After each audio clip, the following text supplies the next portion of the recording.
Bem, queridos, esta é a terceira comunhão que nós temos no estudo da Epístola de Paulo aos Efésios, né?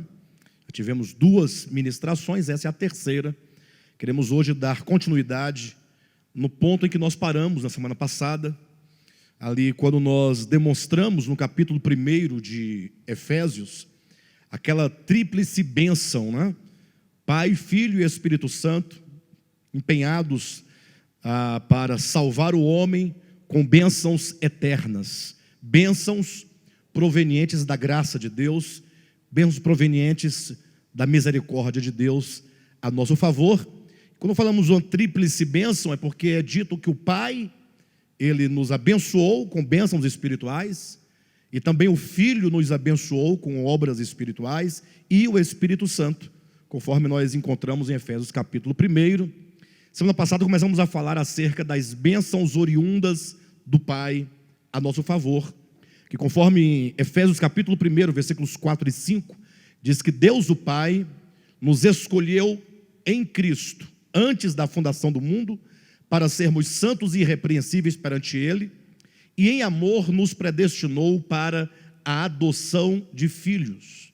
Então nós estamos falando acerca de adoção de filhos, um tema extremamente importante, é um tema necessário, um tema que foi deturpado ao longo da história da igreja, um tema que até hoje, no meio da cristandade, ainda é falado muito pouco, é um tema muito desprezado, e aqueles que ainda falam, os poucos que falam, ainda estão no erro dogmático da doutrina seletiva, né? Ou seja, eles não entendem que a filiação divina é algo universal, ou seja, Deus é o Pai de todos, todos são filhos de Deus. Mas quando diz isso, no primeiro momento assusta sobretudo aquele que aprendeu que é filho somente os crentes, só os evangélicos, né? Nem os católicos, de acordo com a perspectiva evangélica, não seriam, né? Bem, mas de todo modo, é importante nós entendermos o que a Escritura fala a esse respeito, até para nós entendermos, ora, se todos são filhos, em que consiste a diferença, se é que tem alguma diferença, né? Ou seja, por que eu devo receber a Cristo? Por que eu devo servir a Jesus Cristo, se todos, no final das contas, são filhos de Deus? Então é isso que nós estamos tratando, é isso que nós estamos entendendo. A partir da semana passada, começamos a falar sobre uma palavra grega que Paulo vai usar na maioria dos seus escritos, que é huiotesia, que na sua Bíblia se traduz por adoção de filhos. Então vamos ao texto de Efésios e vamos dar o segmento explicando algumas coisas, tá bom? Efésios capítulo 1, versículos 3, 4 e 5, que assim dizem: Bendito Deus e Pai de nosso Senhor e Jesus Cristo, que nos tem abençoado com toda sorte de bênção espiritual nas regiões celestiais em Cristo, assim como nos escolheu nele antes da fundação do mundo, para sermos santos e irrepreensíveis perante ele, e em amor nos predestinou para ele, para a adoção de filhos, por meio de Jesus Cristo, segundo o beneplácito de sua vontade. Essas bênçãos da parte do Pai, que é a escolha e a predestinação, elas têm origem na eternidade passada. Ou seja, quando nós olhamos acerca do plano de Deus para nossas vidas, quando queremos entender onde no plano de Deus nós nos encontramos, precisamos ter esse olhar, um olhar holístico, não um olhar meramente pontual, porque a maioria dos crentes, quando falam da bênção da salvação, eles entendem: Cristo morreu por mim, Ele me ama e portanto eu estou salvo.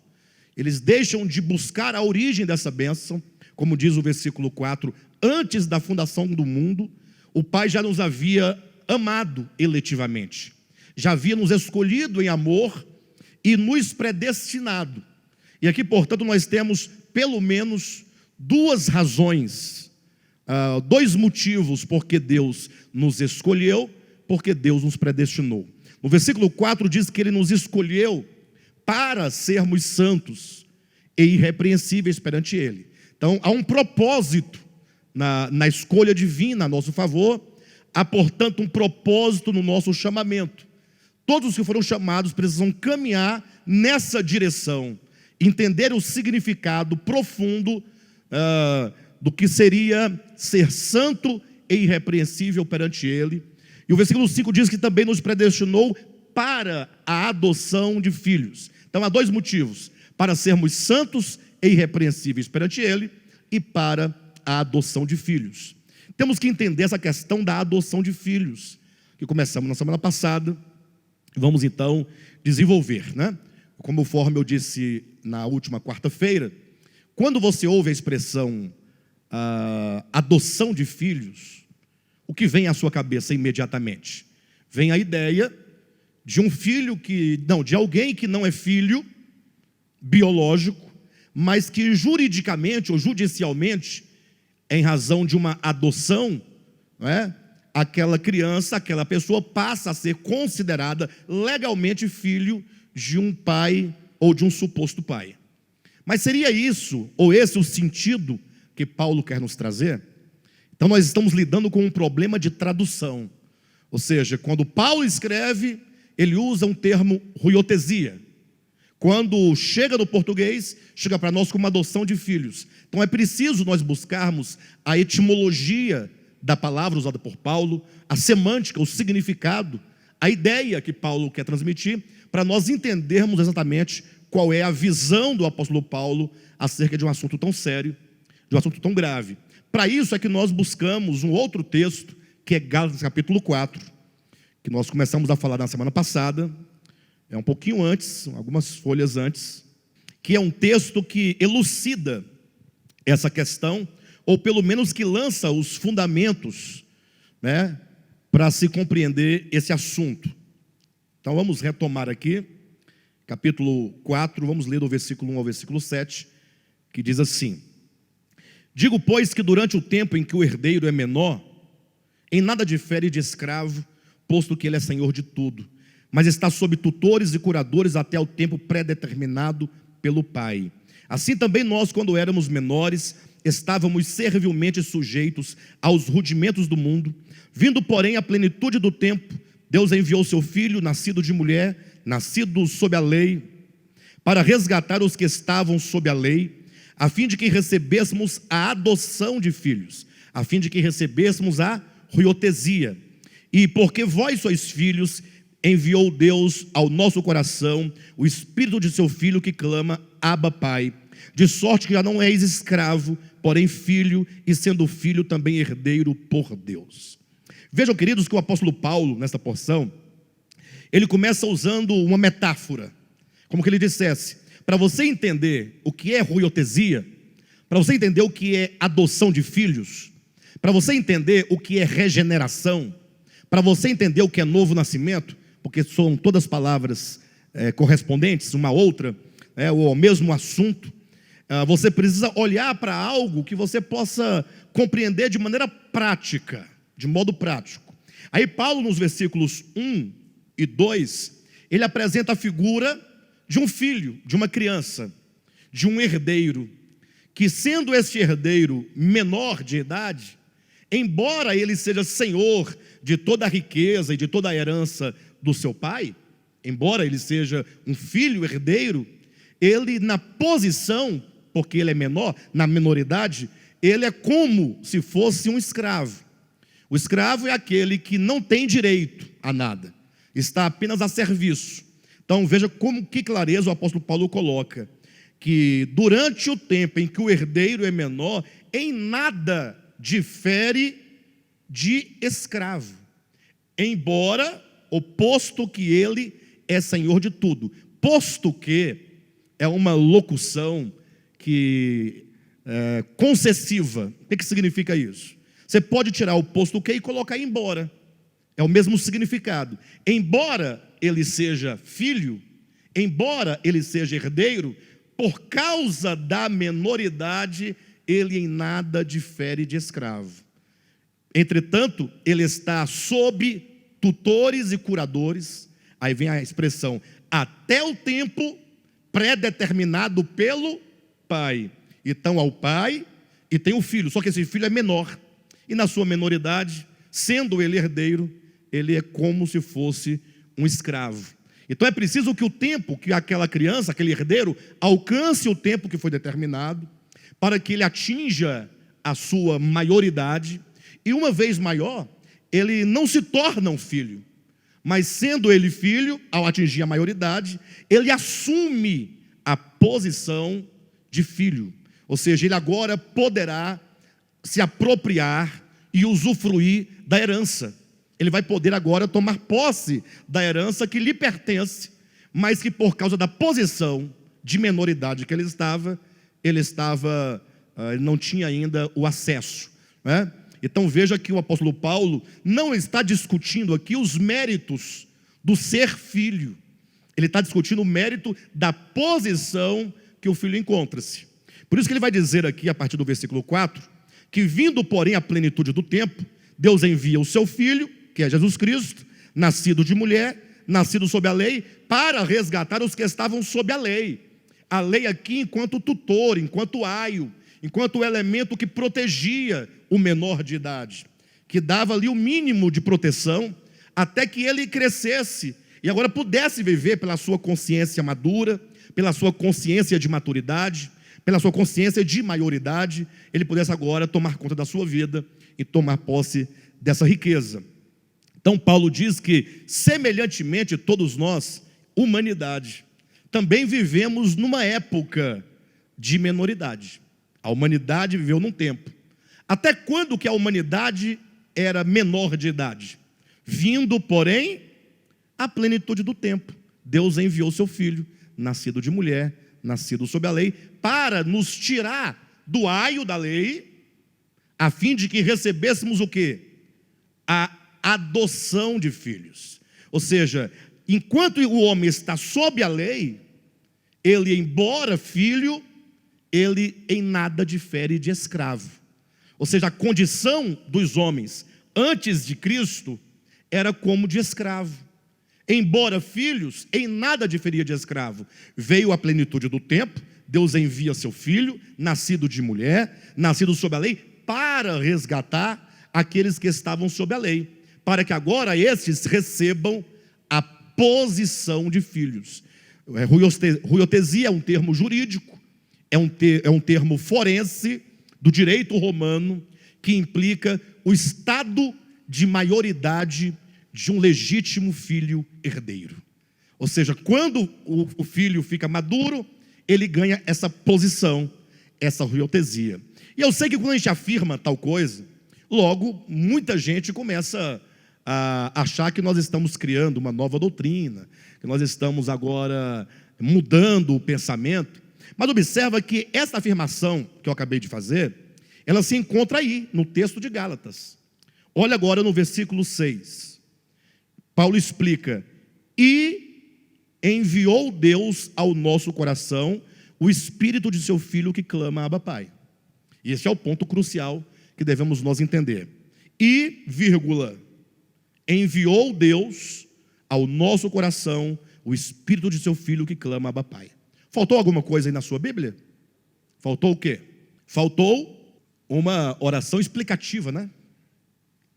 Por que Deus enviou ao nosso coração o Espírito do seu Filho? Ou melhor, por que Deus enviou ao nosso coração o Espírito de Cristo, do Filho de Deus, que clama dentro de nós, Abba Pai? Segundo a Escritura, porque somos filhos. Em outras palavras, quem tem direito à adoção de filhos? Quem tem direito à ruiostesia? Senão os filhos. Ou seja, é porque o filho é legítimo, é que ele pode agora assumir essa posição de filhos. Quando falamos da posição de filhos, estamos falando de chegar nesse momento, essa posição de assumir, de compreensão, de clareza acerca do que somos. Isso nos lembra a parábola do filho pródigo.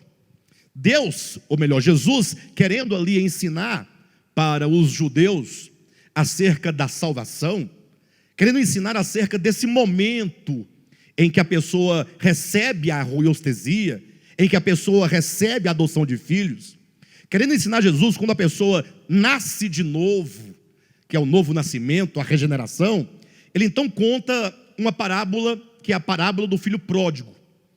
A parábola do filho pródigo talvez seja uma das palavras mais ricas em significado no que diz respeito ao entendimento do novo nascimento, da ruiostesia ou adoção de filhos. Ele começa dizendo que um pai tinha 2 filhos. Portanto, a parábola já comporta aqui esses 2 status, né? Um pai tinha 2 filhos. Ou seja, a relação entre o pai e os filhos é de paternidade e filiação. Vocês entendem isso ou não? Tá, vamos nos deter apenas no caso do filho mais moço. A parábola é muito longa, não posso, são muitos detalhes que a parábola traz. Mas é dito na parábola que o filho mais moço, e o termo mais moço implica um período de adolescência, e portanto um período de ilusão, um período em que a criança se sente independente. É quando ela começa a pensar que ela é suficiente em si mesma, que ela já sabe mais do que os pais, que ela já tem condições de cuidar da sua própria vida, de ter a sua própria casa, de não querer mais seguir as ordens do pai, achar que a casa do pai e as suas ordens impedem a sua liberdade. Diz que o filho mais moço decidiu no seu coração sair de casa. Grande loucura cometeu aquela criança. Aquele filho mais moço comete uma loucura porque ele está totalmente seduzido por uma ilusão, achar que agora o pai não é mais necessário. Então, esse quadro, ele nos apresenta exatamente a queda do homem em Gênesis 3. Você não pode ler a parábola do filho pródigo sem relacioná-la à queda do homem lá em Gênesis 3. Pastor, mas e quem disse que a parábola do filho pródigo tem a ver com a queda do homem? Quem é que faz essa ligação? Primeiro, se é uma parábola, ela tem que trazer o significado e o sentido de alguma verdade bíblica. A parábola, ela está ali numa forma figurada para falar de alguma verdade bíblica. Que verdade é essa? Eu afirmei que é a queda do homem. Mas o estudante da palavra, o ouvinte da palavra, ele questiona quem é que faz essa relação. Aí você tem que olhar que a parábola do filho pródigo é a terceira de 3 parábolas. A parábola da ovelha perdida, a parábola da dracma perdida e a parábola do filho pródigo, que seria o filho perdido. Então, a parábola da ovelha perdida, dracma perdida e filho perdido, elas nascem de um contexto.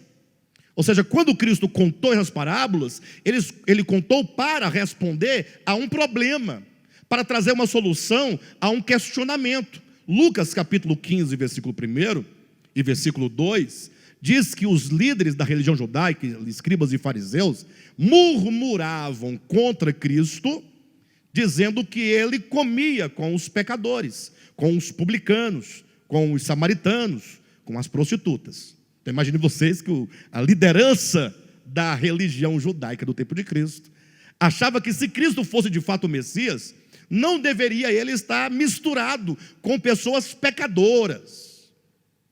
Em outras palavras, o que eles pensavam? Jesus deveria estar onde? No templo, junto com os sacerdotes, guardando o sábado, oferecendo um sacrifício, ratificando as cerimônias e juntamente com eles condenando os pecadores. Não é assim que a religião até hoje faz? Não é assim que a religião mede as pessoas? Ou seja, elas querem que você esteja sempre no ambiente religioso delas, cumprindo com todos os regulamentos e regras, e que você despreze, critique e condene aqueles que não estão nesse círculo religioso. Jesus fazia o contrário, ele estava sempre no meio dos pecadores. Ora na casa de Mateus, que foi um publicano, a primeira vez que Cristo se encontra com ele, vai a um jantar na casa de Mateus. Ora na casa, digamos, de Zaqueu, que era um cobrador de imposto. Ora na casa de Maria, que foi uma prostituta. Ora na casa de Simão, um ex-leproso. Ou seja, ele está sempre envolvido com pessoas que a religião desqualifica. E isso irritava os líderes religiosos, porque eles não queriam que isso acontecesse. Eles queriam que Cristo fosse da mesma laia, daquela categoria de líderes falsos, perversos, hipócritas.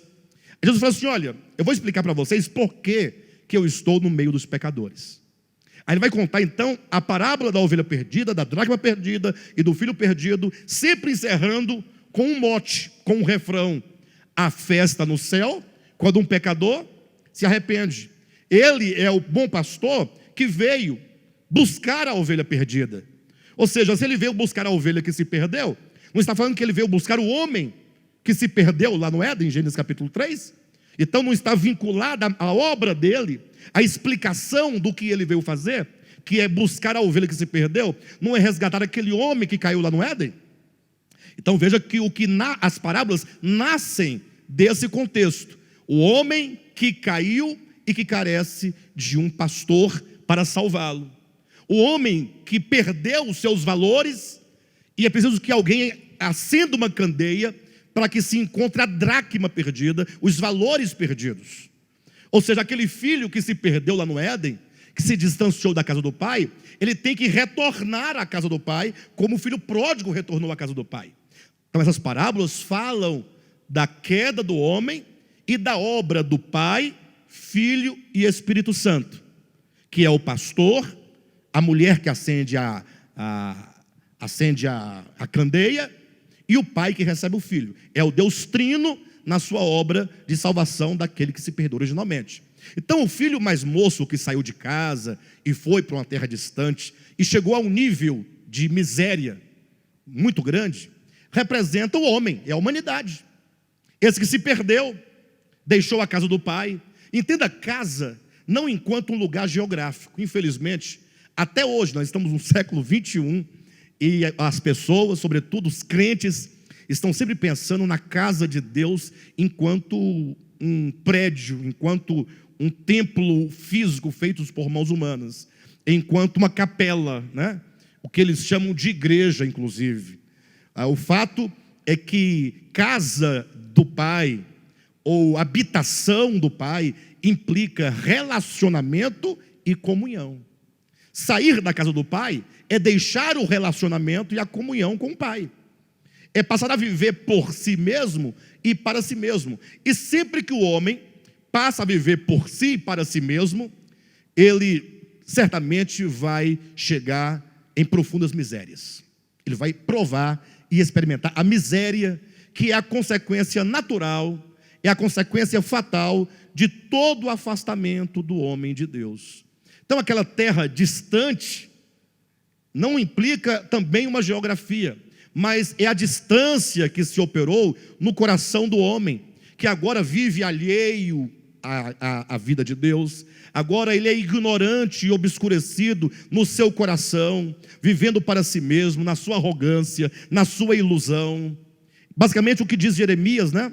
Ou Deus falando pela boca do profeta Jeremias, que 2 males cometeram contra mim o meu povo: a mim me abandonaram o manancial de águas vivas e cavaram para si cisternas rotas. Então aquele filho, aquele jovem, na sua condição de miséria, e aqui nós temos que começar a fazer perguntas para o texto, para nós podermos entender o que é adoção de filhos, né? Aquele jovem, ele naquela condição que se encontrava, ele havia deixado de ser um filho? Para os irmãos que estão em casa, porque nosso irmão, aqui eu perguntei, ele falou assim, quando eu coloquei certeza, a minha pergunta, certeza, gerou dúvida. Você tinha certeza no primeiro momento, mas eu te induzi a dúvida. Bem, de todo modo, olha para a parábola, aquele filho, porque ele sai de casa. Aquele pai não gerou o filho? O gerar o filho não é o mesmo que compartilhar com o outro ser a sua própria natureza, a sua própria existência, a sua própria vida? Não é isso que significa a relação de um pai para com o filho? E se esse filho agora duvida do caráter do pai, se esse filho agora ele escarnece do pai, se ele zomba do pai, se ele se aborrece do pai e vai viver por si mesmo na distante, ele deixa de ser filho no seu ser. Basta você perguntar, você deve conhecer alguém, não é possível, uma família, ou já ouviu falar de um filho de alguém, de uma pessoa que você conheceu, que saiu de casa com raiva dos pais. Alguém conhece aqui um caso semelhante a esse? Essa pessoa deixou de ser filho, existe o aspecto da desfiliação. A partir de hoje eu vou tirar de você o elemento da filiação para que você não seja meu filho. Isso não existe. Ou existe? Temos que pensar. Nós temos que pensar claramente, com clareza. Agora, há um problema aqui. O problema é que esse filho, na condição em que ele se encontra, sujo, fedendo, com roupas, com mulambos, vestido de mulambos, barbas e cabelos desgrenhados, com fome, magro, queimado do sol, naquela condição de miséria. Se alguém olhasse e falasse assim, aquele jovem é o filho do fulano? Falaria? Certamente não. Aquela pessoa estava totalmente desfigurada. A descrição da parábola, que descreve a miséria daquele jovem, fala do ser desfigurado daquele que Deus criou à sua imagem, conforme a sua semelhança. Aquela questão, ou aquele jovem, aquela condição, é apenas uma questão de posição. Posicionalmente, aquele filho, ele não está na posição de um filho. Ele está privado da riqueza do pai, está privado de todos os bens do pai, do carinho, do cuidado, do conforto, do relacionamento. Por isso que é dito que num dado momento, aquele jovem caiu em si.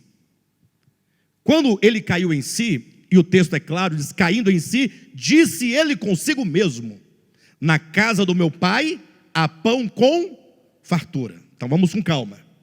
Quando diz caindo em si, ele se lembra, a sua mente, a sua consciência, ela é iluminada, e ele entende que ele é filho e que ele tem um pai. Ou seja, ilumina-se na sua consciência a verdade daquilo que ele é, porque ele vivia como se não fosse um filho, mas ele sabe agora, por iluminação na sua consciência, caindo em si, implica o momento, o start, quando a luz brilha, ele fala, puxa vida, o que eu estou fazendo neste lugar? Eu não preciso de estar neste lugar, porque eu tenho um pai, e meu pai tem uma casa, essa casa tem pão abundante, e ele diz, voltarei para a minha casa. Ele começa, portanto, um caminho de retorno. O filho começa agora a voltar para a posição de filho. Embora filho vivia como escravo, é o que Paulo diz, mas que agora que ele alcança maioridade, quando é que na parábola diz que ele alcança maioridade? Diz na parábola isso? Diz, o filho mais moço sai, implica menoridade. Caindo em si, implica que ele amadureceu. Agora ele compreende o que outrora ele não podia compreender. Quando a pessoa amadurece, é que ele vai compreender muitas coisas. Eu já ouvi tanta gente falar assim, rapaz, olha, eu apanhei tanto dos meus pais, mas hoje, a pessoa diz, eu agradeço a eles pela educação que eles me deram. Ou seja, a pessoa fala isso hoje, mas e quando apanhava? Aí, às vezes se revoltava, não é? Mas quando vem a maturidade, se agradece. Mas esse meu exemplo não chancela a atitude de pai algum bater fisicamente nos seus filhos. Acho que o tempo de bater em filhos já passou. Não que houvesse um tempo que pudesse bater, mas era um tempo que a humanidade, ainda tomada pelo espírito da escravidão, ou do tempo dos escravos, achava comum você pegar um cinto e tacar nas costas do outro, porque é pequeno. Ah, mas ele errou. Então se cada vez que alguém errar, você der uma chicotada, como estariam as suas costas agora? Quer dizer que a criança, quando erra, leva chicotada. E o adulto não deveria levar o dobro, porque ele tem maior consciência e juízo do que a criança? Mas o adulto não pode, a criança pode? Então, isso é um ranço que nós trouxemos lá do passado. Assim como antigamente falava que mulher não deveria trabalhar, isso tem que ser deixado para trás, não é? São coisas da cultura, tem que ser abandonado. E a mulher também não pode achar que agora é o tempo dela agora se empoderar. Não tem que empoderar nada. A mulher tem que ser ser humano. Você é um ser humano. Você não é mulher não, você é ser humano. E o ser humano, seja macho ou fêmea, tem direito e pode fazer e ser o que quiser. Não dá nada. É se assumir enquanto ser humano e entender que mulher não é menos ser humano que o homem. Absolutamente, não é menos. Não existe ser humano maior, nem menor ser humano. E aí a mulher, enquanto ser humano, pode e deve estudar, pode e deve trabalhar, pode e deve exercer qualquer função de cargos que ela quiser e puder e conseguir, sem nenhum problema. E os homens têm que simplesmente não aceitar, mas entender que as coisas estão se normalizando, porque outrora não estavam normalizadas. Perfeito? Então não tome o exemplo da pisa do filho como chancela. Então aquele filho mais moço, voltando ao ponto, quando ele fala, voltarei para a casa do meu pai, ele começa um processo, né, de volta, agora para que ele, embora filho, para que ele sendo filho, ele possa o quê? Estar na posição de filho, porque outrora ele não estava. O que demonstra na parábola a posição de filho, é exatamente aqueles 3 elementos da parábola que o pai dá ao filho: sandálias nos pés, uma veste nova e o anel no dedo. Isso significa, meu filho agora, ele está na posição em que ele deve estar. Mas ele não foi feito filho neste momento. Ele assumiu a posição de filhos. Então assim é a humanidade. É o que Paulo diz. Vindo, porém, à plenitude do tempo, Deus envia o seu filho para quê? Para que os homens saiam da condição de miséria e de pecado. E saindo dessa condição de miséria e pecado, possa agora se assumir enquanto filho de Deus. Por isso que é dito que, porque sois filhos, não é um estrangeiro que não tem nenhuma relação com Deus, não. É o filho, é porque você é filho que Deus dá a você a posição de filho. E quando diz que o filho lá na miséria, caindo em si, esse caindo em si é o ponto exato em que começa todo o processo de novo nascimento e de regeneração. É quando diz aqui em Gálatas capítulo 4, né? E porque sois filhos, Deus enviou ao nosso coração o Espírito do seu Filho que clama, Abba, Pai. Ou seja, do nosso interior, o Cristo de Deus, que é o Filho de Deus por excelência, e que habita em nós, e que é vida em nós, é o Logos em nós, como uma luz, ele brilha. Esse Cristo, que é o Filho de Deus, clama no nosso interior, Abba, Pai. Que clama, Paizinho, tu és o meu Pai. É o momento em que a nossa consciência ela é iluminada, quando vem a revelação de Deus acerca do que somos, acerca do que Deus é. E daí então nós podemos e passamos a invocar a Deus como Pai. E aí nós começamos uma nova vida. Paulo diz que as coisas velhas se passaram, tudo se fez novo. Então é essa iluminação, esse momento de luz, de entendimento, de clareza, é que nós então nos apropriamos da posição de filho, da ruiotesia. Alguém pergunta, pastor, mas qual é a relevância disso? Uma boa pergunta. Infelizmente tem muita coisa que se ensina e que se prega em muitos lugares que não tem nenhuma relevância, que não modifica nada, que não implica em nada. Eu creio que tudo que a igreja ensina deve ter uma relevância prática na vida daqueles que recebem a mensagem. Ou seja, se não tiver nenhuma relevância, para quem estamos falando? Apenas para gerar uma certa discórdia naqueles que não concordam com o modo que nós falamos? Qual o sentido disso? Por que nós devemos compreender?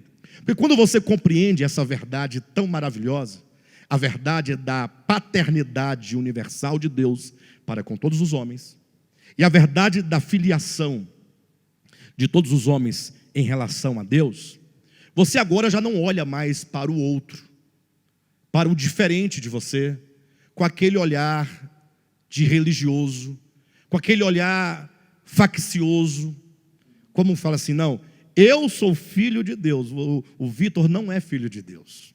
Não tem essa ideia no cristianismo? Aquele desprezo? Agora você olha para as pessoas, em geral, e não importa o estado ou a condição em que elas estejam, e quanto mais elas estiverem perdidas, mais você ama, porque você sabe, ali é o meu irmão que precisa retornar para casa. Isso porque tem muitos que, à semelhança do filho mais velho, da parábola, que estão supostamente dentro da casa, eles querem que aquele seu irmão lá não volte nunca. Esse espírito arrogante, orgulhoso, pretensioso, esse espírito farisaico, hipócrita, religioso. Tanto é que quando aquele filho mais moço chega de volta à casa do pai, o filho mais velho, ele cria um problema. Tanto é que ele nem o chama de irmão, mas referindo-se ao seu irmão, ele diz a seu pai: eu toda a vida te servi, vivendo para ti, trabalhando de sol a sol, no campo, sem tirar férias, sem receber salário, você nunca me deu um cabrito sequer. Agora, esse teu filho, esse é o modo como alguém que não compreendeu a paternidade universal faz. Então, o cristianismo vive hoje um grande problema, exatamente por causa desse olhar faccioso, desse engano e desse orgulho pretensioso que tem no sentido de se considerarem filhos de Deus em detrimento daqueles que também são filhos de Deus, mas que não são reconhecidos pelos seus próprios irmãos. Então isso quebra, né? Pastor, então, qual é a vantagem? Ora, a vantagem é que se você, de fato, e aí há um questionamento que você tem que trazer a si mesmo, né? Se você de fato foi iluminado em relação ao que você é de fato em Deus, isso gera um profundo arrependimento. Puxa, eu sou filho. Por que eu estou nessa miséria? Ora, na casa do meu pai, eu tenho um pai. Você agora é capaz de chamar a Deus de pai. Você agora renasce em você o sentimento e os afetos pelo pai. E você agora deseja voltar ao vínculo familiar. Você agora deseja voltar ao relacionamento familiar e à comunhão da família. E isso muda toda a nossa história. Isso altera completamente. Essa verdade, ela está em pleno acordo com o que Jesus ensinou nos evangelhos. Agora, procure entender o que eu vou colocar, porque como é uma verdade que ainda traz muitos questionamentos, ainda há muita controvérsia em torno desse tema, eu quero colocar de um modo que vocês me entendam, e de um modo que você entenda quando o outro disser, de um modo que você, ao olhar para os 4 evangelhos, você possa discernir o que eu estou dizendo, tá bom? Então, eu vou dar aqui um exemplo, para então eu mostrar os exemplos da filiação. Um exemplo que eu quero mostrar, não tem nada a ver com filiação, mas é para vocês entenderem, ok? Aquilo e o modo como eu quero colocar. Vocês imaginem que quando você conversa com um crente, um cristão, um evangélico, seja o que for, acerca do dízimo, se você falar assim, não, mas no Novo Testamento não existe nenhum texto que ratifique a prática do dízimo na Nova Aliança. Se você falar isso para alguém, esse alguém vai responder da seguinte maneira para você: tem, você é que não conhece. Está lá em Mateus capítulo 23, versículo 23. Aí você rapidamente vai em Mateus 23, Jesus está dizendo: dais o dízimo da hortelã, do endro, do cominho, mas vocês negligenciam os aspectos mais importantes da lei: a fé, a justiça e a misericórdia. Devíeis fazer essas coisas sem omitir aquelas. Você está vendo aqui, ó? Está escrito no Novo Testamento.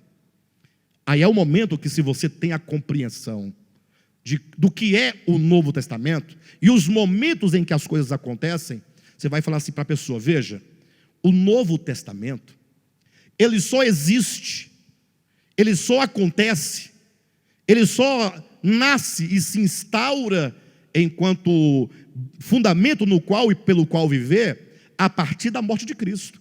Antes da morte de Jesus, não existe o Novo Testamento, porque ele assina o Novo Testamento com o seu sangue. A tinta da caneta que assina o testamento é o sangue de Jesus. Este é o sangue da nova aliança, no meu sangue. Este é o pacto da nova aliança no meu sangue. É o sangue de Cristo, é a morte de Cristo, e somente a partir da morte de Cristo que nós temos Novo Testamento. Mateus 1, 2, 3, 4, 5, 23, 24, 25, ainda não é Novo Testamento. É Jesus que veio e está agora num período de transição, anunciando o que ele veio fazer, o que ele veio realizar, para ele instaurar um novo momento, que é a nova aliança. Até então, para trás, ainda vivia-se o Antigo Testamento.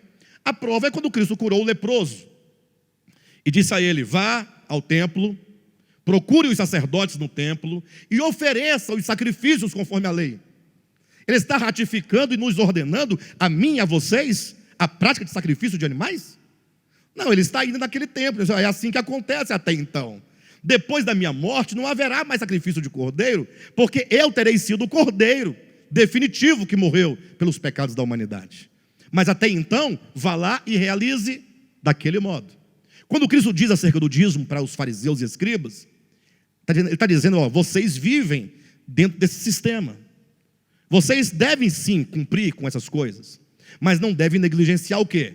As coisas mais importantes da lei, que é a realidade da lei, que é a fé, a justiça e a misericórdia. Ele não ratifica, ele simplesmente ainda está dentro de um período veterotestamentário, e ele está dizendo para pessoas que vivem no período veterotestamentário sob a lei de Moisés. Então ali nem há mandamento, nem há legislação para nós, não há ratificação de Cristo sobre esse tema no Novo Testamento, é apenas um momento ainda do Antigo Testamento. Vocês entenderam essa questão? O que tem a ver com filiação? Tá. Bem, a teologia, presta atenção, convencional e dogmática, que não corresponde à verdade ensinada por Jesus Cristo e por seus apóstolos, embora pareça corresponder. Por que parece corresponder? Ora, parece porque eles fazem um raciocínio a partir de uma série de textos bíblicos. Você pega 3, 4, 5, 10 versículos, um versículo em cada livro, e você cria um raciocínio, e a pessoa consegue provar para o outro uma suposta doutrina. Por isso que cada denominação consegue provar a sua doutrina. Por isso que quando pessoas de doutrinas diferentes se encontram, elas entram num debate, porque cada uma quer provar pela mesma Bíblia a sua certeza. E aí um texto desse aqui coloca em xeque o texto do outro. Aí fica uma briga de textos. E no final quem ganha? Ninguém, todos perdem, porque todos continuam na ignorância, ninguém consegue entender nada, e ali saem com raiva um do outro, quando não mata o outro a facadas, né? Como aconteceu recentemente. Bem, de todo modo, a teologia dogmática, ela diz assim, olhem para mim: Jesus Cristo veio ao mundo, pregou o evangelho, curou os enfermos, anunciou o reino de Deus. De modo que, quando Cristo morreu, ele estabelece esse ponto, quando ele morreu na cruz, a partir de então, quantos creem nesta morte e nesta ressurreição, eles se tornam filhos de Deus. Então, primeiro, antes da morte, não haveria filhos nenhum. Porque se a condição para se tornar um filho é crer na morte e ressurreição, antes de Cristo morrer e ressuscitar, como alguém poderia crer no que não havia acontecido? Então, essa ideia negaria a possibilidade de filhos antes da morte de Cristo e condiciona a filiação, a partir de então, àqueles que creem na morte e ressurreição de Cristo. Essa é a teologia convencional. Por isso que eles entendem que filhos só são eles. E tem mais, são eles enquanto eles permanecerem no sistema deles. Porque quando um desvio sai, não é mais filho. Desfiliou. Quando volta, filiou de novo. Quando sai, deixou de ser outra vez. Aí fica nesse jogo, não é, não é, não é. E Deus é que fica, né? Sai, entra nele, habita. Sai dele, não habita. Entra nele, habita. Sai dele, não habita. Porque eles entendem que o Espírito Santo fica entrando e saindo do coração do indivíduo. Entenderam? Ora, está o Espírito Santo tranquilo, lá sentado, sai. Aí lá vai ter que sair, correndo, nas pressas. Daqui a pouco, lá, vem. Aí tem que correr para vir habitar o indivíduo de novo. Isso é um problema teológico, grave, isso é teologia sistemática. Isso é verdade. Quando a pessoa sai, deixa de ser considerado irmão. Por quê? Porque não é mais filho. Ou teoricamente não seria mais filho. Então essa é a ideia. Aí eu digo, vejam bem, agora é o ponto que eu quero chegar. Se não havia filhos antes da morte e ressurreição de Cristo, Por qual motivo Jesus disse antes de ele morrer e ressuscitar aos discípulos, dizendo: quando orardes, orareis assim: Pai nosso que está nos céus. Poderia dizer assim: nós não somos filhos, eu não posso orar Pai. Ou então Jesus deveria ter dito: depois que eu morrer e que eu ressuscitar e vocês se tornarem filhos, daí em diante comecem a orar deste modo. Até então você não pode orar porque Deus não é seu Pai. Aí o teólogo que gosta de arranjar as coisas dirá: não, pastor, para. Ele está dizendo aos discípulos, e portanto, quando ele fala aos discípulos, parte-se do pressuposto de que os discípulos ali representam a igreja. A Bíblia não diz isso em lugar nenhum, mas é porque o teólogo não tem futuro nenhum. Ele sabe que ele não tem futuro, o dogmático, porque ele defende uma regra, e quando alguém coloca essa regra dele em xeque, ele vai ter que criar um arranjo, fazer um remendo para dar certo. Ele vai ter que dar um jeito, uma dobra, um argumento, embora não tenha na Bíblia, mas ele vai ter que fazer. Não adianta. Bem, se o homem não é filho de Deus até a morte e ressurreição de Cristo, e levando em conta o argumento do teólogo, que diz que os discípulos ali representariam a igreja do Novo Testamento, estavam como que representantes, tudo bem. Por que lá em Mateus capítulo 9, Jesus diz para os líderes religiosos, agora é dito que ele diz às multidões, e não somente aos discípulos, dizendo: a ninguém chameis de pai, porque um só é o vosso Pai, que está nos céus. Ele está dizendo às multidões agora. O número agora é para todas as pessoas que o ouvem. Por que ele disse então para escribas e fariseus, dizendo: não vem o reino de Deus com visível aparência? Porque o reino de Deus está dentro de vós, vós escribas, vós fariseus, que nem creram antes da morte e provavelmente não tenham crido depois da morte também. Ou seja, o reino de Deus não está dentro somente do crente, está dentro do homem. E a razão é muito simples, porque quando Deus criou Adão, e Adão não é um nome próprio, Adão não é um nome próprio. Tira da sua cabeça a ideia de que Adão é um nome próprio e particular de um indivíduo criado primeiro de todo mundo. A Bíblia não ensina isso em lugar nenhum. Primeiro, que o nome Adão, quando dado, foi dado a duas pessoas, macho e fêmea. Não, pastor, é Adão e Eva. Não, quem deu o nome da mulher de Eva foi o próprio homem depois da queda. No ato da criação, capítulo 5 de Gênesis, versículo 2, diz que Deus criou macho e fêmea, e abençoou macho e fêmea, e lhes, quer dizer, e os chamou os dois de Adão no dia em que foram criados. Adão não é o nome do macho, tampouco somente da fêmea, é dos dois. Então não pode ser um nome próprio, até porque Adão significa humanidade. Então aquele casal representa a humanidade. Então quando Deus cria a humanidade da qual você faz parte, como é que Ele cria? Ele cria com os elementos da terra, físicos, é verdade, mas Ele sopra para dentro desta humanidade o sopro divino. O que é o sopro divino? Não pense você que é mero alento, mero hálito, mero sopro, mero vento. Quando diz que ele sopra, esse sopro lá é ruach, em hebraico, que corresponde a pneuma em grego. Ou seja, é o Espírito de Deus que entra para dentro da humanidade. A humanidade tem Deus enquanto a quinta essência do seu ser. Toda a humanidade. O ateu tem Deus habitando dentro dele. O ateu tem o Espírito Santo dentro dele. O problema não é se ele tem ou não tem.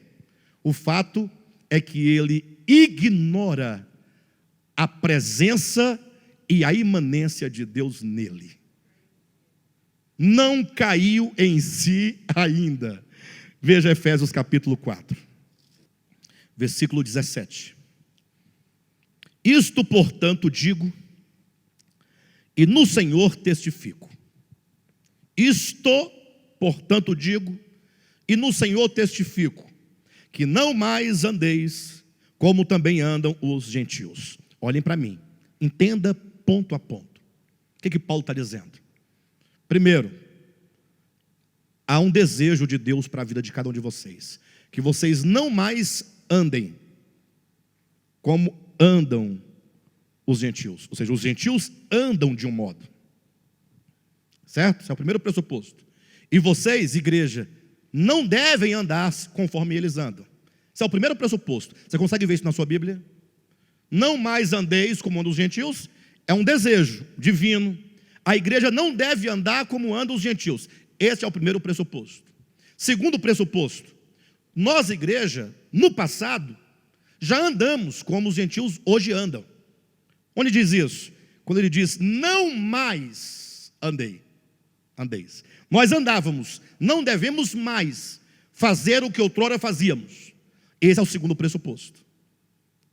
Andávamos outrora, não andamos mais. Terceiro pressuposto, é possível que um crente em Cristo viva hoje, embora crente, conforme ele vivia outrora antes de crente. Porque senão, não faria sentido essa exortação. Não andeis, portanto, quer dizer, é possível que vocês estejam andando agora, como vocês andavam outrora, mas não devem fazer isso. São três os primeiros pressupostos desse texto. Todo o texto, por menor que seja o versículo, está cheio de pressupostos. Basta você olhar com atenção, que é exatamente qual é a ideia que o apóstolo traduz naquelas poucas palavras. Bem, compreendido esses três pressupostos, vamos agora para o quarto pressuposto. Logicamente, alguém pergunta, opa, legal, eu andava como andam os gentios. Hoje, eu não ando mais. Eu não devo andar como outrora eu andava. Eu não devo andar como andam hoje os gentios. Agora eu quero saber, que é o quarto pressuposto, que andar é esse de que Paulo fala? Porque para eu poder obedecer a um mandamento, eu preciso compreendê-lo de modo prático.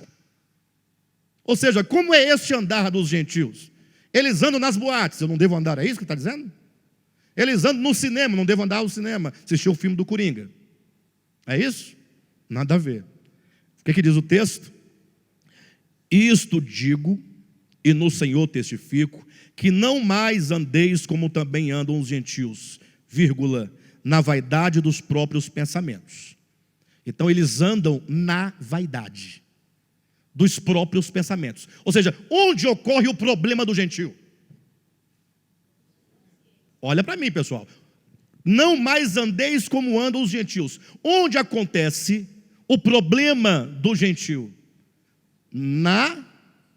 Como diz, vaidade dos seus próprios pensamentos. Lembra daquele texto que diz assim, porque os vossos pensamentos não são os meus pensamentos? Então há o pensamento divino e há o pensamento humano. Então olha um tanto de pressupostos. Os gentios, eles andam, primeiro, na vaidade. Vaidade é aquilo que não é real. Vaidade é o ilusório. Vaidade é o transitório. É aquilo que parece, mas não é. Por isso, quando uma mulher, ela se maqueia, né? Passa pó de arroz na cara, aí tira a sobrancelha, passa uma chapinha, pensa no cabelo que fica alinhado, aí passa um blush, um batom, aí passa aquele lápis preto, fica bonito aquele olho, chega, puxa assim para cima, aí tal, tá toda bacana, aí vai para a parada de ônibus. A parada é um pouco longe da sua casa. No caminho o tempo fecha de repente e vem aquela chuva. E ela chega na parada toda molhada. Aí você vai ver assim as manchas pretas caindo, assim, rolando. A chapinha, o cabelo já encolhe porque não aguentou o frio. Aí você fala assim, cadê aquela mulher que estava no caminho agora há pouco? Ela desapareceu. Por isso que o povo chama isso de vaidade. Mulher vaidosa, quer dizer que mulher que faz toda uma coisa e deve ser vaidosa. Toda mulher deve ser vaidosa no sentido positivo da coisa, né? Mas deve saber que você fica melhora um pouco a ideia, a aparência, mas não é. Saiba, não é. Não é. Bem, mas eu dei um exemplo talvez muito... mas tem um outro exemplo. Você pode olhar para um homem bonito. O cara está com 20 anos de idade. Poxa, aí ele malha, né? Não tem barriga. Barriga tanquinho, né? Todo marcadinha. E ele é forte e tal, as pernas torneadas e tal. Bonito, cabelo bonito. Aí ele é vaidoso quanto ao que ele olha e vê. Só que daqui um pouco, daqui uns dias, como é que ele vai estar? O cabelo vai cair. Eu me recordo de uma ocasião, eu fui visitar um senhor que congregava conosco há muito tempo. Não tenho notícia mais desse irmão. E ele era um senhor assim já bem judiado. Andava devagarzinho, magro, estava meio cego de um olho, usava um óculos meio diferente, estava bem baqueadinho mesmo, sabe? Bem assim. Fui visitá-lo, chegamos lá, conversamos, batemos um papo, tomamos um café. E aí ele falou: pastor, eu quero te mostrar uma coisa. Ele buscou um jornal, não sei se era o Correio Brasiliense, era um jornal, não me recordo o nome do jornal, e me mostrou a foto na capa, na manchete, de um camarada forte assim, ó, musculoso, a foto. As pernas, cada perna dele dava o meu lombo. Essa aqui dava a perna dele. Os braços, ele era fisiculturista. Ele era isso aí, ele competia. Ele não malhava como todo mundo malha, ou a maioria malha. Não, ele era aquele corpo mesmo que você fala: misericórdia, o que está acontecendo? O homem está se transformando no Hulk. O braço dessa largura aqui, ó, cheio de veia, cada veia do tamanho do meu braço. Ué. Que eu olhei, eu fiquei sem entender, né? O nome dele era Luiz, me lembro como se fosse o irmão Luiz. Falei: lê aí a reportagem, aí, tal, o Luiz, tal. Aí, esse Luiz é você? Falei: não, você está de brincadeira comigo, não pode. Aí, por quê, pastor? Falei: não, eu não estou, você não está mentindo, não. Agora, até estou observando que parece mesmo com você, as feições. Mas assim, como que a existência nossa está sob vergonha, né? O homem, ele vai se degradando. Como diz na linguagem do apóstolo Paulo, vai se corrompendo. Corromper não é extorquir alguém ou nada, significa que você vai se degradando fisicamente. Ou seja, quando você olha para a imagem de um camarada desse jeito, e agora vê um velhinho como estava, fala assim: isso então não é. Mas parecia que era. Portanto, isso é o quê? Vaidade. A vaidade é uma ilusão. É aquilo que você pensa que você projeta acerca de si mesmo. Portanto, andar conforme andam os gentios é andar, primeiro, na ilusão, na vaidade. É ter o coração tomado por uma vaidade, não dos pensamentos divinos, não o que Deus pensa sobre você, mas é dos seus próprios pensamentos. É como você pensa de si mesmo mais do que convém pensar. Essa pessoa, ela está tomada de um orgulho, de uma presunção, de uma pretensão. Não é esse o quadro que pinta do filho mais moço que saiu da casa do pai? Ele não está ali na ilusão dos seus próprios pensamentos? Pode chegar e falar o que quiser para aquele jovem ou para esse gentil, que ele não vai entender nem concordar com você. Porque ele está sob um efeito, sob uma ilusão. Continuando. Na vaidade dos seus próprios pensamentos, 18, obscurecidos de entendimento. Onde é que está o problema do gentil? Ou do homem caído, do pecador? No entendimento. Quando diz que ele anda na vaidade dos próprios pensamentos, agora está obscurecido de entendimento. Onde é que está o problema do homem? Na mente. Como você pensa? O que você pensa? O que você acha do Pai Celestial, de Deus, da vida humana, de você, do outro? Tudo passa pela nossa mente. Não existe conversão, não existe salvação, se não houver mudança de mente. Lembra do texto de Paulo? Transformai-vos pela renovação do vosso entendimento da vossa mente. Vós tendes a mente de Cristo. Ou seja, novo nascimento, regeneração, é uma mudança radical que acontece no seu entendimento. É o filho mais moço que diz, caindo em si, puxa, ele vê, muda a mente, muda o comportamento, muda tudo. O problema é que as pessoas transferiram assim, eles entendem que ser crente, e eles são crentes por vários motivos, menos pelo motivo correto, aceitam Jesus porque ficou emocionado com a história da morte. Ah, Jesus foi prego, tamanho do prego. Aí ele fica com dó de Jesus, no sofrimento. Ele se emociona, aí ele fala, eu vou seguir esse homem, coitado. Ou então com medo do inferno. Se for para eu ir para o inferno, para eu não ir, tem que fazer o quê? Aceitar? Eu aceito, Se esse é o problema, está aceitado. Não, mas aceitar, mas tem que ir para a igreja, batizar, cantar no coral, não faz. Tudo para não ir para o inferno. Tanto é que o maior medo dos crentes é de ir para o inferno. O maior medo, não é sem razão que os pastores têm um domínio muito grande sobre a cristandade, sobre o povo, porque eles estão com constantes ameaças contra o povo. Medo de demônio, medo de macumba. Ou então, na ganância de, eu vou ganhar uma mansão de ouro e uma coroa de ouro. Então, todos os motivos errados, né? Todos os motivos são errados. Aí o que acontece? Mas aí, ele tem os motivos errados para se converter a Cristo, mas, sendo os motivos errados, ele certamente não vai nascer de novo. Não vai. Mas aí, como é que faz? Não, aí nós vamos dar uma roupa para você e definir como você vai viver, o que comer e o que vestir, para que você tenha a impressão de que você está salvo. Você não pode vestir calça esporte, no caso das mulheres. Antigamente o homem não podia nem usar o homem não podia usar tênis na igreja. Era sapato Vulcabras, verdade. Calça de tergal, porque de linho só usava os mais ricos, né?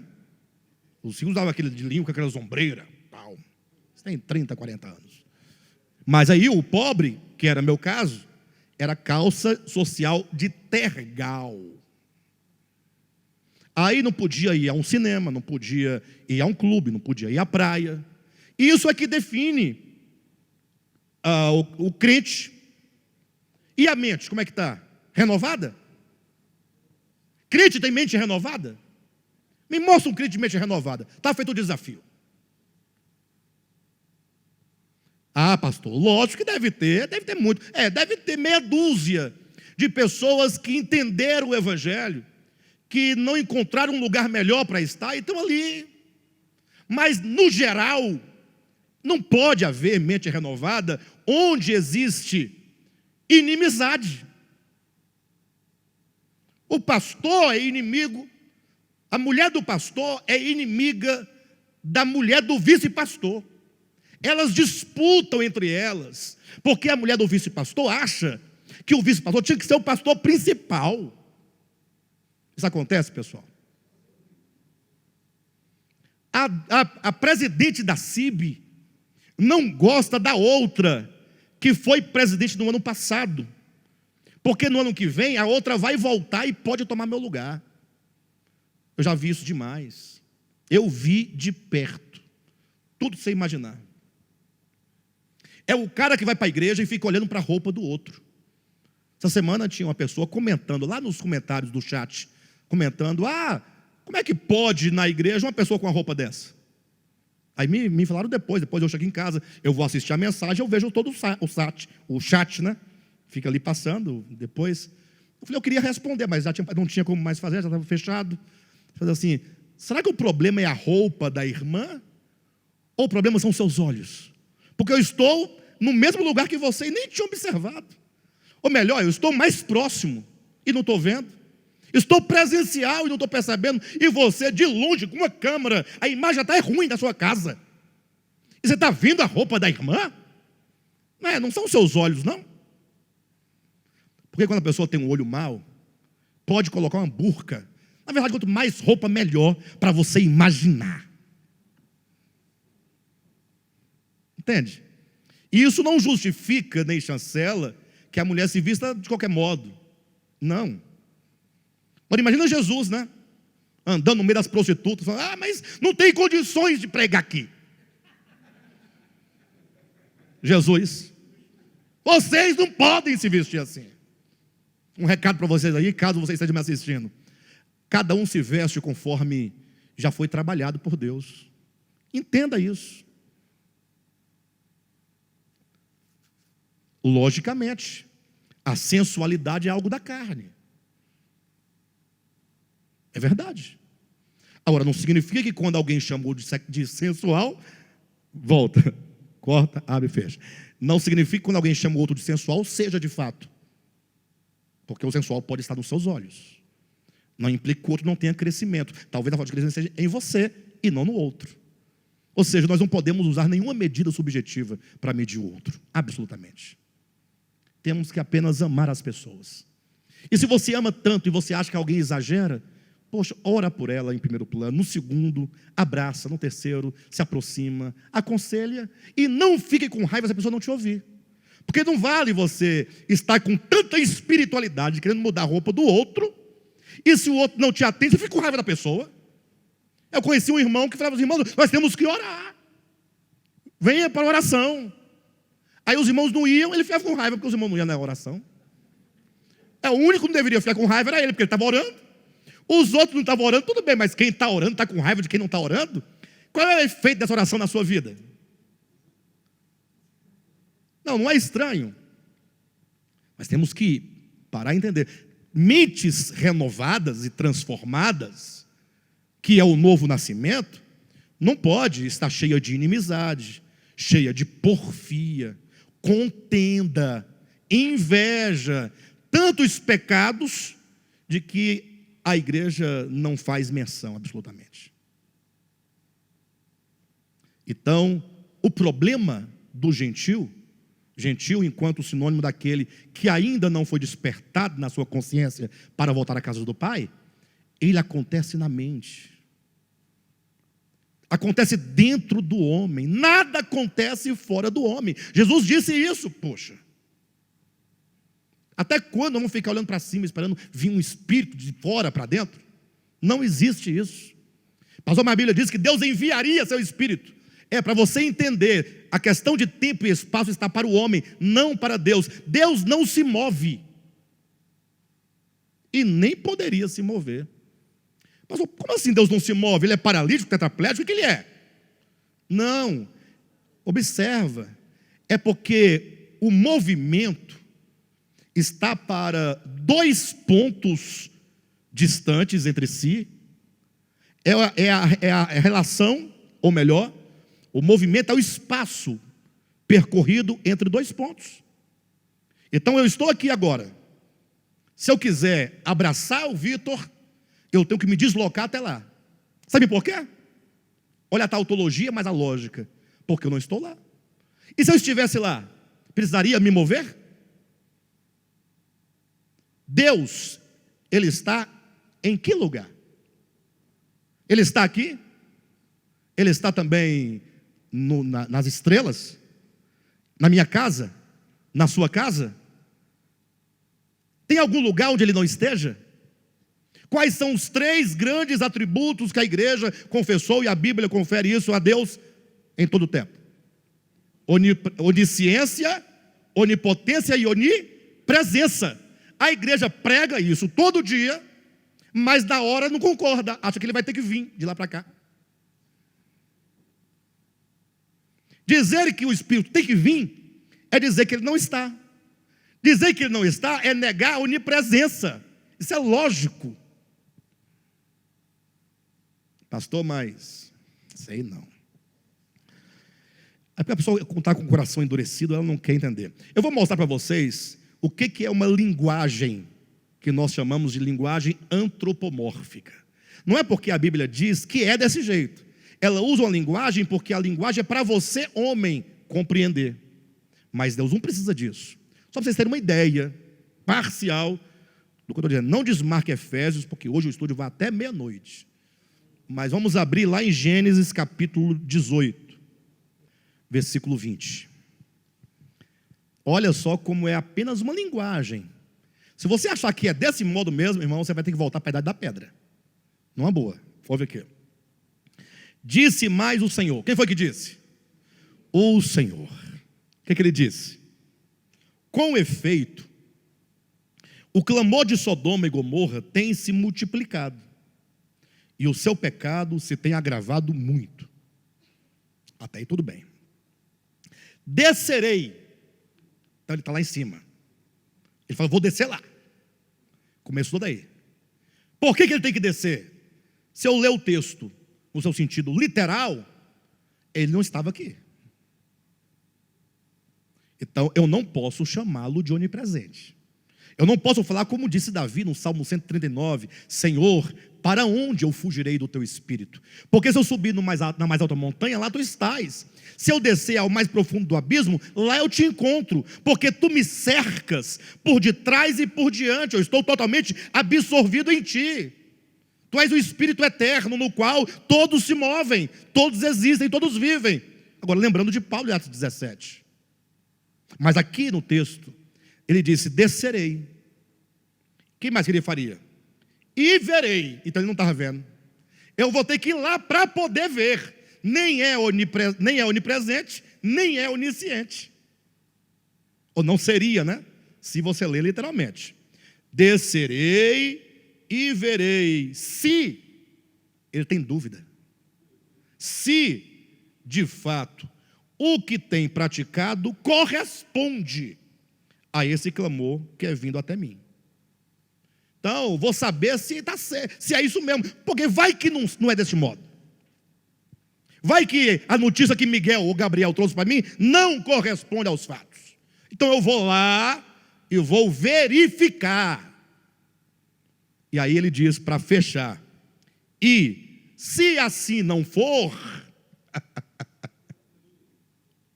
sabê-lo-ei. Não tem como saber se eu não for verificar. Não confio na palavra de anjo algum. Tenho que ver pessoalmente. Vocês entenderam que aqui é apenas uma linguagem?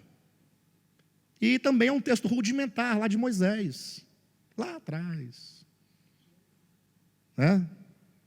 Pastor, e agora? Não tem nada. Tá tudo simples. É só você entender que é escrito deste modo, primeiro, para um povo muito antigo. Segundo, porque é o homem que tem a ideia de espaço.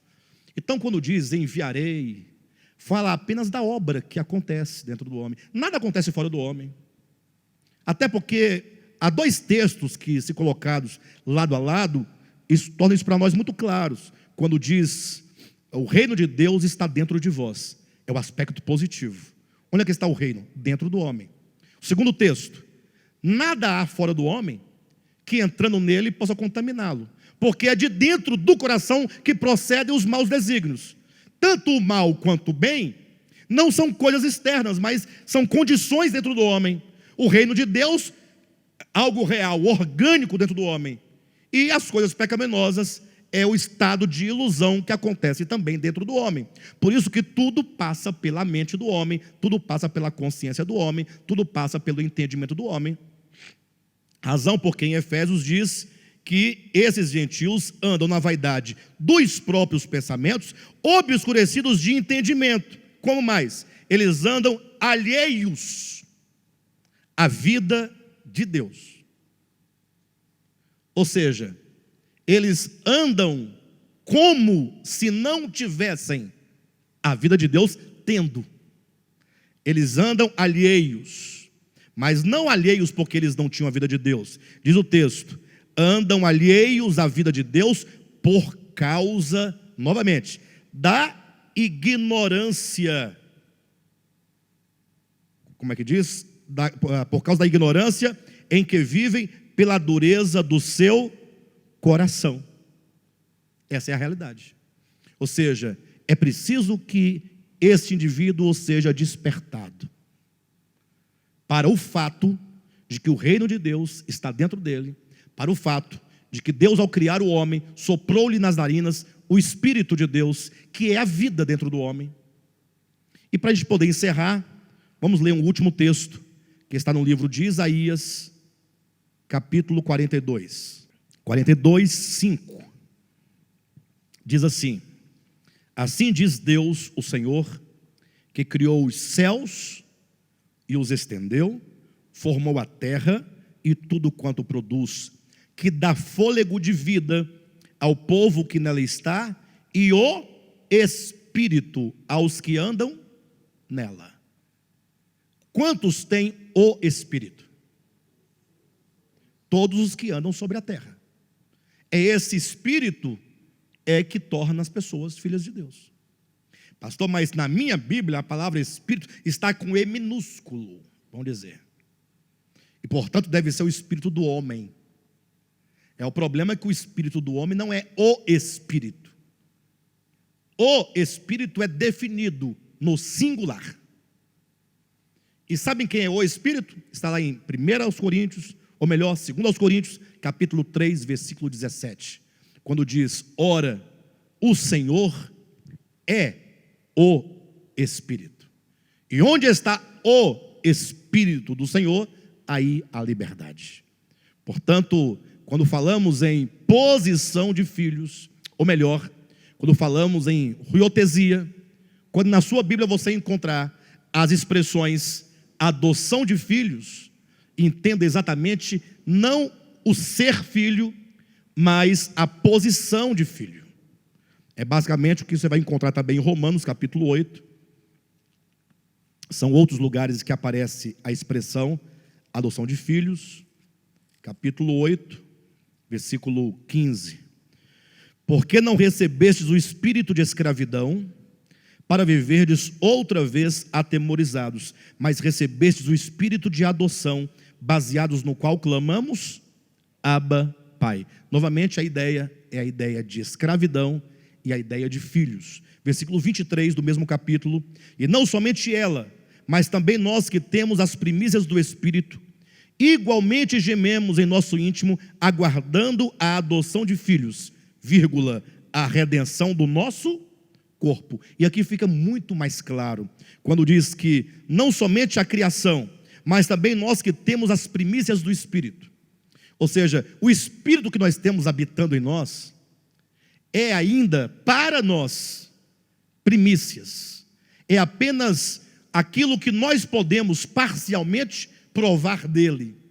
Porque como nós temos espírito, alma e corpo, e ainda que sejamos filhos no entendimento, ainda que tenhamos uma consciência renovada pelo Espírito do Filho de Deus que clamava Pai, o nosso corpo não está ainda se acabando ou não?